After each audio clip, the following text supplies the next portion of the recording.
Hebreo 12, 12 hanggang 14. Kaya't itaas ninyo ang mga kamay na nanghihina at muling palakasin ang mga tuhod na nanlulupaypay. At gumawa kayo ng matuwid na landas para sa inyong mga paa upang huwag malinsad ang pilay, kundi bagkos ay gumaling.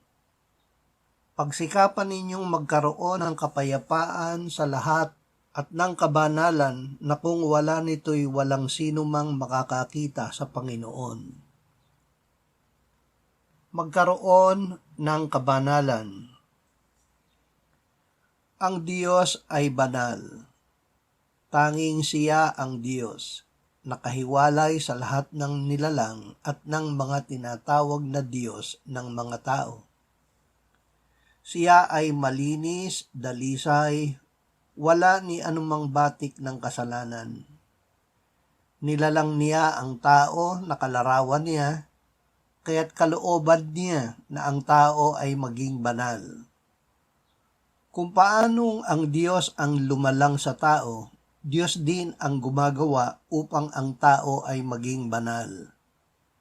Ibinigay ng Diyos ang kanyang salita upang tayo ay gawing banal. Pakinggan at tanggapin natin ang salita ng Diyos. Ito ang lumilikha ng pananampalataya at sa pamamagitan nito ay mahahanap at matatagpuan natin ang Diyos.